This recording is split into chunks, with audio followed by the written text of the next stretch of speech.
সম্প্রচার মন্ত্রী অনুরাগ সিং ঠাকুরের সাথে আলোচনার ফলপ্রসূ। মুখ্যমন্ত্রী ডক্টর মানিক সাহার নেওয়া যুগান্তকারী পদক্ষেপই রাজ্যে কেবল সমস্যার সমাধানের রাস্তা বের হতে চলেছে।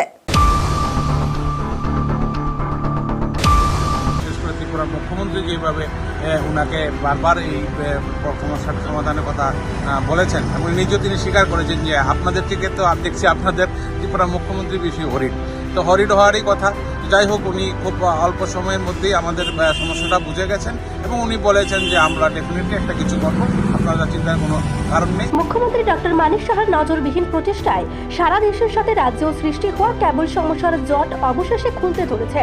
সোমবার মুখ্যমন্ত্রীর প্রচেষ্টাতে অ্যাসেম্বলি অফ জার্নালিস্ট ও ত্রিপুরা ইলেকট্রনিক মিডিয়া সোসাইটির একদল প্রতিনিধি কেন্দ্রীয় তথ্য ও সম্প্রচার মন্ত্রী অনুরাগ সিং ঠাকুরের সঙ্গে সাক্ষাৎ করতে সক্ষম হলো। সৌহার্দ্যপূর্ণ পরিবেশে রাজ্যের প্রতিনিধি দল কেন্দ্রীয় মন্ত্রী অনুরাগ সিং ঠাকুরের কাছে রাজ্যের উদ্ভূত সমস্যার বিষয়টি বিশদে বর্ণনা করে ধৈর্য সহকারে রাজ্য থেকে যাওয়া প্রতিনিধি দলের বক্তব্য শুনে রাজ্যের কেবল টিভির সম্প্রচার সংক্রান্ত সমস্যা নিরসনে শীঘ্রই প্রয়োজনীয় ব্যবস্থা গ্রহণের আশ্বাস দিয়েছেন কেন্দ্রীয় তথ্য ও সম্প্রচার দপ্তরের মন্ত্রী। রাজ্যের প্রতিনিধি দলের সাথে আলোচনাকালে কেন্দ্রীয় তথ্য ও সম্প্রচার মন্ত্রী অনুরাগ সিং ঠাকুর ত্রিপুরার কেবল সমস্যার সমাধানে মুখ্যমন্ত্রী ডক্টর মানিক সাহার ভূমিকার ভূয়সী প্রশংসা করেন। তিনি জানিয়েছেন, এই সমস্যা নিয়ে ডক্টর মানিক সাহা যথেষ্ট উদ্বিগ্ন এবং চিন্তিত হয়ে তার সাথে যোগাযোগ করে এই সমস্যা সমাধানের জন্য তাকে অনুরোধ জানিয়েছিলেন। আর ত্রিপুরার মুখ্যমন্ত্রীর অনুরোধেই তিনি এদিন রাজ্যের প্রতিনিধিদের সাথে আলোচনায় বসছেন। প্রসঙ্গত, কেন্দ্রীয় তথ্য ও সম্প্রচার মন্ত্রীর সামনে প্রতিনিধি দল আলোচনাকালে জানিয়েছেন, ত্রিপুরার মতো প্রান্তিক রাজ্যের স্যাটেলাইট চ্যানেল নেই। এই রাজ্যে গণযোগাযোগ এবং বিভিন্ন ধরনের সংবাদ সহ অন্যান্য প্রয়োজনীয় তথ্য প্রচারের একমাত্র মাধ্যম কেবল নেটওয়ার্ক। তাছাড়া অন্যান্য রাজ্যগুলোর মতো সরাসরি টেলিভিশন সম্প্রচারের ব্যবস্থা ত্রিপুরায় নেই। স্যাটেলাইট চ্যানেল চালু করার মতো সার্বিক ব্যবস্থাপনা এখনো ত্রিপুরা রাজ্যে গড়ে ওঠেনি। তাই এমএসওর মাধ্যমে নথিভুক্ত হয়ে কিংবা কোম্পানি আইনে নিবন্ধনকৃত হওয়ার পর নিউজ চ্যানেলগুলো কেবল নেটওয়ার্কে চালানো কার্যত অসম্ভব। তাই সার্বিক পরিস্থিতির উপর বিচার বিশ্লেষণ ও নজর রেখে ত্রিপুরাকে চলমান এই নিবন্ধীকরণ পদ্ধতিতে ছাড় দেওয়ার জন্য কেন্দ্রীয় মন্ত্রীকে অনুরোধ জানানো হয়। কেন্দ্রীয় মন্ত্রী অনুরাগ সিং ঠাকুর প্রতিনিধি দলের পুরো বক্তব্য শোনার পর উদ্ভূত এই সমস্যার সমাধান হবে বলে প্রতিনিধি দলকে আশ্বস্ত করেন। পরে রাজ্য থেকে যাওয়া প্রতিনিধি দলের তরফ থেকে জানানো হয়েছে, আলোচনায় যা বেরিয়ে এসেছে তা খুবই আশাব্যঞ্জক। তবে এই সমস্যার সমাধানের জন্য রাজ্যের মুখ্যমন্ত্রী ডক্টর মানিক সাহা যেভাবে কেন্দ্রীয় মন্ত্রীর সাথে যোগাযোগ করে মন্ত্রীর সাথে একদিনের মধ্যে বৈঠকের ব্যবস্থা করে দিয়েছেন তা এক প্রকার দৃষ্টান্ত।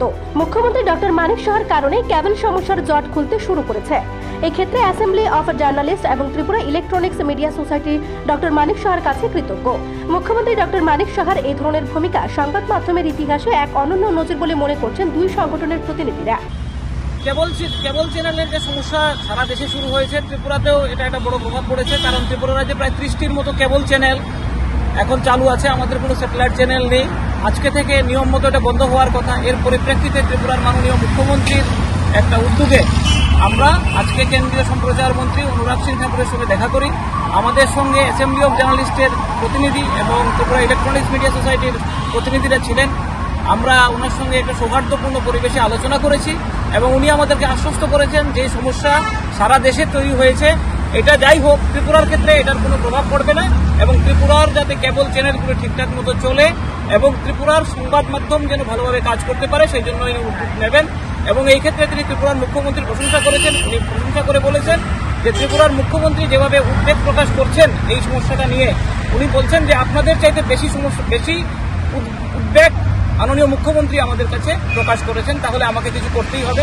এবং উনি বারবারই বলেছেন যে ত্রিপুরার যে সমস্যা এটা উনি অনুধাবন করেছেন এবং যত দ্রুত সম্ভব এই সমস্যার সমাধান করবেন এবং ত্রিপুরার কেবল চ্যানেলগুলো যাতে ঠিকঠাক চালু থাকে এবং এই মাধ্যমটা যাতে যেভাবে কাজ করে যাচ্ছে ত্রিপুরা রাজ্যের উন্নয়নে মানুষের স্বার্থে এটা যাতে অটুট থাকে সেই ব্যাপারে কেন্দ্রীয় সম্প্রচার মন্ত্রকের যেটুকু করার প্রয়োজন সেটা উনি করবেন।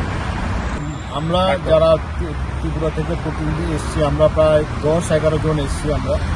আমরা সবাই মিলে আমরা মন্ত্রীর কাছে এই কথাই বলেছি, ত্রিপুরাতে স্যাটেলাইট চ্যানেল নেই কোনো স্যাটেলাইটের ইনফ্রাস্ট্রাকচারও। 5 তারিখ থেকে বন্ধ করে দেওয়ার কথা ছিল আমাদের এমএসওগুলো।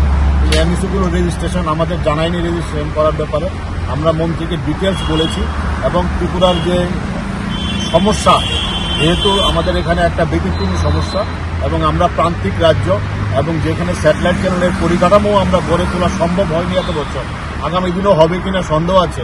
এই বিষয়টা মন্ত্রী খুব সিরিয়াসলি নিয়েছেন, মাননীয় মন্ত্রী, এবং উনি বলেছেন যে উনি বিষয়টা খুব ইতিবাচক ব্যাপারে দেখবেন এবং রাজ্যের মাননীয় মুখ্যমন্ত্রীকে আমরা ধন্যবাদ জানাই। উনি খুব অল্প সময়ের মধ্যে আমাদের অ্যাপয়েন্টমেন্ট করে দিয়েছেন, আমাদের মন্ত্রীর কাছে পাঠিয়েছেন এবং উনি একাধিকবার কথা বলেছেন এবং কেন্দ্রীয় মন্ত্রীও মুখ্যমন্ত্রীর কথা বলেছেন যে মুখ্যমন্ত্রী একটু বরিক এই বিষয়টা নিয়ে। আমরা আশা করি যে যেটা 5 তারিখ ডেডলাইন ছিল, এই ডেডলাইন হয়তো ত্রিপুরার ক্ষেত্রে এটা হবে না, এবং যেহেতু মন্ত্রী সব নোট নিয়েছেন, উনি বলেছেন উনি প্রয়োজনীয় ব্যবস্থা নেবেন এবং উনি প্রয়োজনীয় অফিসারকেও উনি নির্দেশ দিয়েছেন। আমরা আশা করব যে ত্রিপুরা এর থেকে বাদ যাবে বা ইতিবাচক কিছু একটা বিকল্প আমরা একটা খুঁজে পাবো, যে যাতে কেবল চ্যানেলগুলো টিকে থাকতে পারে ত্রিপুরাতে।